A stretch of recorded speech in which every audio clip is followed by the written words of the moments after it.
प्रिय मित्रों, स्वागत है आपका आपके अपने चैनल स्टडी विद प्रदीप पे। दोस्तों, जैसा कि आप जानते हैं कि हम लोग लगातार टीजीटी पीजीटी एलटी जीआईसी के लिए निर्णय बैच में एनसीईआरटी की क्लासेस कर रहे हैं और यह आपके लिए आगे बढ़ रहा है। आज हम लोग क्लास 11th के 5वें चैप्टर के बारे में और पुष्पक्रम के बारे में पढ़ने वाले हैं, जिसे इंग्लिश में इन्फ्लोरेसेंस कहा जाता है। तो आज इसके बारे में हम लोग स्टडी करेंगे। इसके पहले हमने जड़, तना, पत्ती के बारे में पूरी तरह से अध्ययन कर लिया है और मुझे उम्मीद है कि आप वीडियो देखे होंगे। यदि नहीं देखे हैं तो उस वीडियो को जरूर देखिए। उसके बाद आगे पुष्पक्रम देखिए तो आपके लिए लाभदायक होगा। चलिए देखते हैं। फूल एक रूपांतरित प्रारोह है, ठीक है, जहां पर प्ररोह का शीर्ष मेरिस्टम पुष्पी मेरिस्टम में परिवर्तित हो जाता है। प्ररोह मतलब होता है अगला हिस्सा।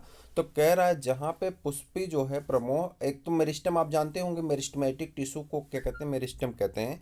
यानी जो विभजोतक ऊतक होता है जिसमें विभाजन की क्षमता बहुत तेज होती है, उसी को हम लोग क्या कहते हैं, मेरिस्टम कहते हैं। प्लांट में दो प्रकार के टिश्यू पाए जाते हैं, एक को हम लोग कहते हैं मेरिस्टम टिश्यू और दूसरे को कहते हैं परमानेंट टिश्यू। तो मेरिस्टम टिश्यू क्या होता है, एक ग्रोथ क्षेत्र में पाए जाते हैं, जबकि परमानेंट टिश्यू ग्रोथ नहीं करते हैं। क्लियर। तो कह रहा है कि मेरिस्टम टिश्यू आगे बढ़ेंगे और क्या करेंगे, पुष्पी रूप में परिवर्तित हो जाते हैं।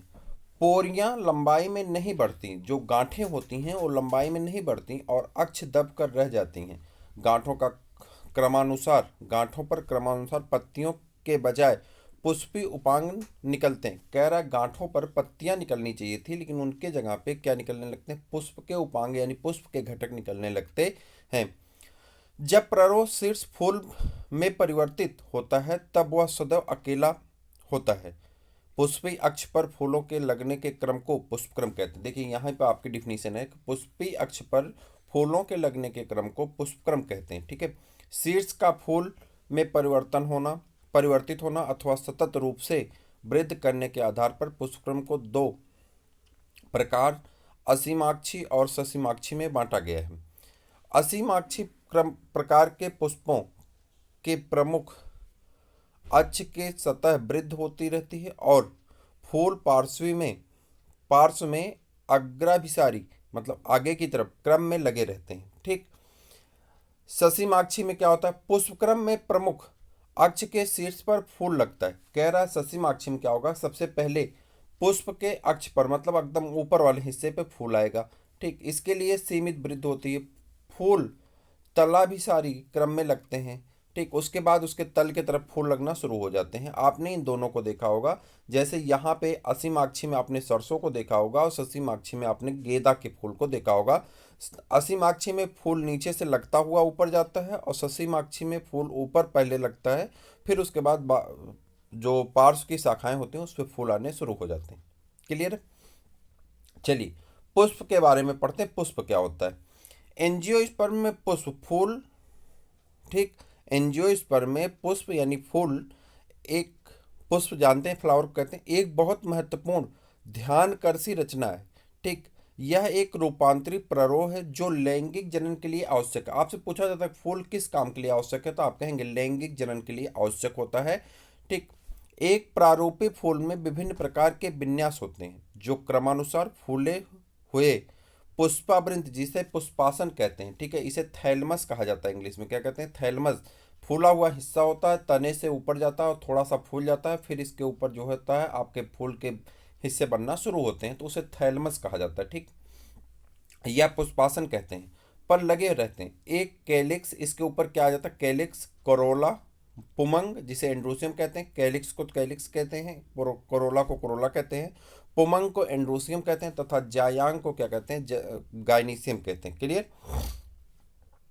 कैलिक्स तथा करोला पुष्प के सहायक अंग होते हैं, जबकि पुमंग तथा जायांग लैंगिक अंग होते हैं। कुछ फूलों जैसे कि प्याज में कैलिक्स और करोला में कोई अंतर नहीं होता। ध्यान से देखिएगा, ये प्रश्न पूछा गया है। कह रहा है कुछ फूलों जैसे कि प्याज में कैलिक्स और करोला में अंतर नहीं होता है। इन्हें परिदल पुंज यानी पेरियंथ कहते हैं, ठीक।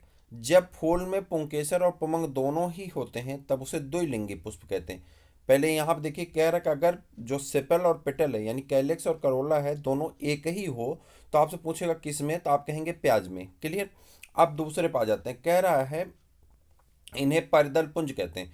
जब पुष्प पुंकेसर और पुमंग दोनों एक ही फूल में होते हैं, दोनों ही होते हैं, तो उसे द्विलिंगी कहते हैं, यानी नर और मादा दोनों लिंग पाए जाते हैं तो उसे द्विलिंगी अथवा उभयलिंगी कहते हैं। यदि किसी फूल में केवल एक पुंकेसर या एक अंडप हो, अथवा एक पुंकेसर हो अथवा एक क्या हो, अंडप हो, तो ऐसे फूल को क्या कहते हैं, एक लिंगी कहते हैं। क्लियर। सममित में फूले त्रिज सममित, नियमित अथवा एक व्यास सममित यानी द्विपार्श्वमित हो सकते हैं। ठीक।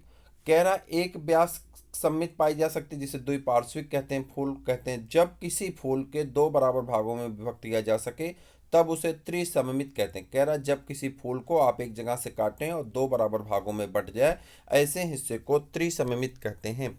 उदाहरण के लिए सरसों का फूल है, धतूरा का फूल है, मिर्च का फूल है। क्लियर। लेकिन जब फूल को केवल एक ही विशेष ऊर्ध्वाधर समतल से दो बराबर भागों में विभक्त किया जाता है तो उसे एक व्यास सममित फूल कहते हैं। इसका उदाहरण है मटर, गुलमोहर, सेम, केसिया आदि। जब कोई फूल बीच से किसी भी ऊर्ध्वाधर समतल से दो समान भागों में विभक्त न हो सके तो उसे असममित या अनियमित कहते हैं, जैसे कि केना। एक पुष्प त्रितयी, चतुष्टयी या पंचतयी हो सकता है। ये तयी जो दिए गए हैं, त्रिटयी, चतुष्टयी या पंचतयी, फूल के ऊपर जो क्या कहते हैं पंखुड़ियाँ होती हैं, जिसे हम लोग क्या कहते हैं, कोरोला कहते हैं, तो उस कोरोला के आधार पर बताया जाता है। यदि उसमें उनके उपांगों की संख्या 3, 4 अथवा 5 के गुणक में होती हैं, हो सकती हैं। जिस पुष्प में सहपत्र होते हैं, पुष्पवृंत के आधार पर छोटी छोटी पत्तियां होती, उन्हें सहपत्री कहते हैं, और इसमें सहपत्र नहीं होते हैं उसे सहपत्रहीन कहते हैं। पुष्पवृंत पर कैलिक्स, करोला, पुमंग और अंडाशय की सापेक्ष स्थिति के आधार पर पुष्प को अधोजायंगता यानी हाइपोगाइनस, परिजायंगता पेरीगाइनस तथा अधिजायंगता, जिसे हम लोग क्या कहते हैं, अधिजायंगता को क्या कहा जाता है, जल्दी बताइए, एपीगाइनस कहा जाता है। इन तीनों की स्थिति आप देख लीजिए किस प्रकार से है। अधोजायंगता आपके कहाँ पे दिया गया है, देखिए फर्स्ट वाला जो ए वाला है वो अधोजायंगता है, किस प्रकार से लगा है। ठीक। उसके बाद ब और स को क्या कहते हैं, परिजायंगता, यानी ब और स को देखिए परिजायंगता है। ठीक।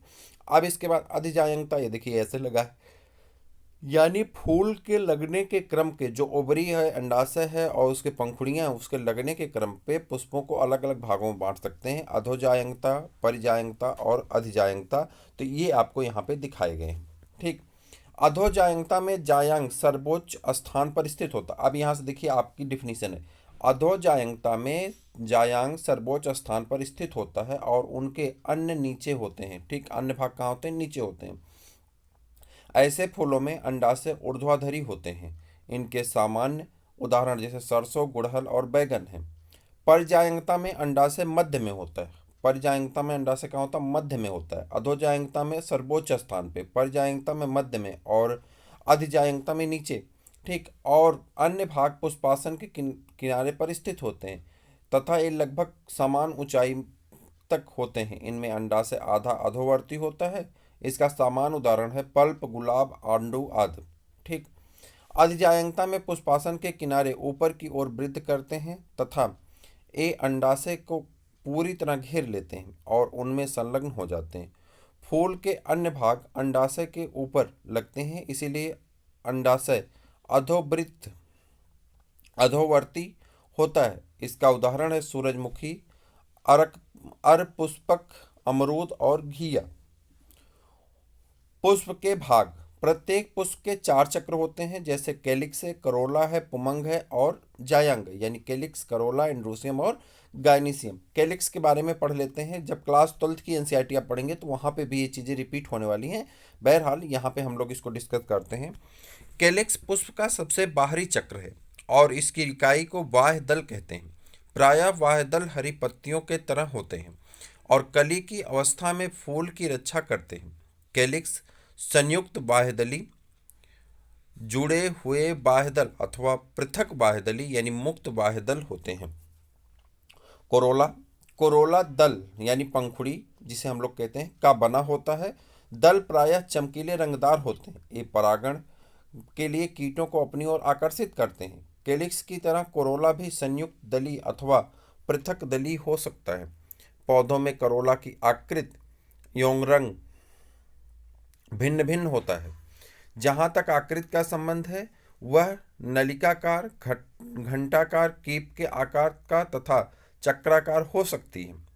पुष्पदल विन्यास पुष्प कली में उसी चक्र की अन्य इकाइयों के सापेक्ष बाह्य दल अथवा दल के लगे रहने के क्रम को पुष्पदल विन्यास कहते हैं। पुष्पदल विन्यास के प्रमुख प्रकार कोर स्पर्शी, व्यातर्तिक, कोर छादी, वैक्जिलेरी आदि हैं। ठीक, जब चक्र के बाह्य दल अथवा दल एक दूसरे के किनारों को केवल स्पर्श करते हैं, उसे कोर स्पर्शी कहते हैं। फिर से देखिएगा, यहाँ से कह रहा है जब किसी पुष्प के चक्र बाह्य दल अथवा दल आपस में एक दूसरे को स्पर्श करते हैं तो उसे कोर स्पर्शी कहते हैं, जैसे कैलोट्रोपिस। ठीक, यदि किसी दल अथवा बाह्य दल का किनारा अगले दल तथा दूसरे आदि में अतिव्यापी मतलब उसके ऊपर चढ़ रहा है हो जाता है तो उसे व्यावर्तित कहते हैं। इसका उदाहरण गुड़हल, भिंडी और कपास है। यदि बाह्य दल और दल दूसरे पर अतिव्याप्त हो तो उनकी विशेष दिशा नहीं होती है। इस प्रकार की स्थिति को कोर छादी कहते हैं। उदाहरण केसिया गुलमोहर है। मटर, सेम में 5 दल होते हैं। इनमें से सबसे बड़ा मानक जो पार्श्वी हो, पंख और एक 2 सबसे छोटे अग्र दलों कूटक में अतिव्याप्त रहते हैं। इस प्रकार के पुष्पदल विन्यास को वैक्जिलेरी अथवा पैप्लियोनेसी कहते हैं। ये देखिए अलग अलग प्रकार के यहाँ पे दिए गए हैं, चारों के प्रकार दिया गया है। पहला है, आप देख पा रहे हैं, कोर स्पर्शी, यानी ए वाला कोर स्पर्शी है। ठीक, व्यावर्तित कौन है? बा वाला है। कोर छादी कौन है? सा वाला। और दा वाला कैसा है? आप देख पा रहे हैं, वैक्जिलरी है। तो इस प्रकार का अगर पुष्पक्रम आपको देखने को मिलता है तो इस प्रकार के पुष्पक्रम ऐसे आप इनके नामकरण कर देते हैं। क्लियर? चलिए आगे आ जाते हैं पुमंग के बारे में। पुमंग पुंकेसर से मिलकर बनता है। प्रत्येक पुंकेसर जो फूल में नर जनन अंग है में एक तंतु तथा एक परागकोश होता है। प्रत्येक परागकोश प्रायः द्विपालक होता है और प्रत्येक पाली में 2 कोष्ठक यानी परागकोश होते हैं। परागकोश में परागकण होते हैं। बंद पुंकेसर जनन करने में असमर्थ होते हैं और वह एस्टेमिनाइड कहलाते हैं। पुंकेसर फूल के अन्य भागों जैसे कि दल अथवा आपस में ही जुड़े हो सकते हैं। जब पुंकेसर दल से जुड़े होते हैं तो उसे दललग्न यानी एपीपेटलस कहते हैं, जैसे बैगन में। यदि ये परिदल पुंज से जुड़े हो तो इसे परिदल लग्न यानी एपीफिलस कहते हैं, जैसे लिली में। फूल के पुंकेसर मुक्त बहु पुंकेसरी अथवा जुड़े हो सकते हैं। पुंकेसर एक गुच्छे अथवा बंडल जैसे गुड़हल में है, अथवा 2 बंडल जैसे द्विसंगी जैसे मटर में है, अथवा बहुत ज़्यादा पाए जाते हैं, अधिक पाए जाते हैं जैसे बहुसंगी कहते हैं। ऐसा किस में होता है? सिट्रस कुल के पौधों में, जैसे नींबू है, संतरा है, मौसम्मी। इसमें उसी फूल के तंतु की लंबाई में भिन्न हो सकते हैं, जैसे सेल्विया तथा सरसों में। जायांग की बात करें, जायांग फूल के मादा जनन अंग होते हैं और ये एक अथवा अधिक अंडक से मिलकर बनते हैं। अंडक के 3 भाग होते हैं, वर्तिका, वर्तिकाग्र और अंडाशय। अंडाशय का आधारी भाग फूला हुआ होता है जिस पर एक लंबी नली होती है जिसे वर्तिका कहते हैं। वर्तिका अंडाशय को वर्तिकाग्र से जोड़ती है। वर्तिकाग्र प्रायः वर्तिका की चोटी पर होती है और परागकण को ग्रहण करती है। प्रत्येक अंडाशय में एक अथवा अधिक बीजांड होते हैं जो चपटे गूदेदार बीजांडसन से जुड़े रहते हैं। जब एक से अधिक अंडक होते हैं तब ये पृथक मुक्त हो सकते हैं, जैसे कि गुलाब और कमल में। इन्हें वियुक्त अंडपी यानी एपोकार्पस कहते हैं। और जब अंडक जुड़े रहते हैं जैसे मटर और टमाटर में तो उसे युक्त अंडपी यानी सिनकार्पस कहते हैं। ठीक, निषेचन के बाद बीजांड से बीज अथवा अंडाशय से फल का निर्माण होता है। ये लाइन आप याद रखिएगा।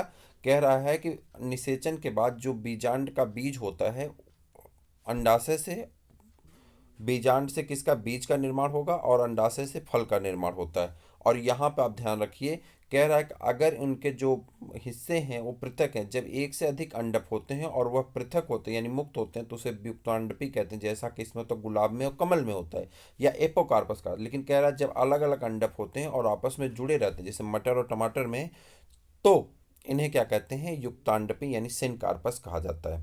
बीजांडसन क्या होता है, बीजांडव्यांश। तो बीजांडसन होता है आपका बीजा अंडाशय से बीजांड में लगे रहने का क्रम को बीजांडसन यानी प्लेसेंटेशन कहते हैं। बीजांडसन सीमांत, स्तंभी, भित्ति, आधारी, केंद्री तथा मुक्त स्तंभी प्रकार का होता है। सीमांत में अब एक एक करके देखिएगा सबको। सीमांत में बीजांडसन अंडाशय के अधर सीवन के साथ साथ कटक बनाता है और बीजांड कटक पर स्थित रहते हैं, जो दो कतारें बनाती हैं जैसे कि मटर में। तब बीजांडसन अक्षीय होता है और बीजांड बहुकोष्ठकीय अंडाशय पर लगे होते हैं। जब ऐसे बीजांडसन को स्तंभी कहते हैं। इसका उदाहरण है गुड़हल, टमाटर और नींबू। भित्ति बीजांडसन के में अंडाशय बीजांड अंडाशय की भीतरी भित्त पर अथवा परिधि भाग में लगे रहते हैं। अंडाशय एक कोष्ठक होता है लेकिन आभासी पट बनने के कारण दो कोष्ठक में विभक्त हो जाता है। इसके उदाहरण है क्रूसीफर यानी सरसों तथा आर्जिमोना। जब बीजांड केंद्रीय अक्ष कक्ष में होते हैं और एक पुट्टी नहीं होते जैसे कि डायंथस तथा प्रिमरोज में, तब इस प्रकार के बीजांडसन को मुक्त स्तंभकी कहते हैं। आधारी बीजांडसन में बीजांडसन अंडाशय के आधार पर होता है और इसे केवल एक बीजांड होता है। इसका उदाहरण है सूरजमुखी और गेंदा।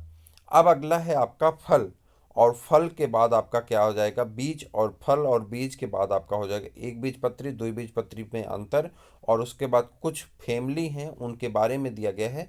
तो इसके साथ ही आपका चैप्टर खत्म हो जाएगा। लेकिन आज का वीडियो तो यहीं पे ख़त्म हो रहा है। नेक्स्ट वीडियो में हम लोग चर्चा करेंगे किसके बारे में, फल के बारे में। तो मुझे उम्मीद है कि आज का वीडियो आपको पसंद आया होगा।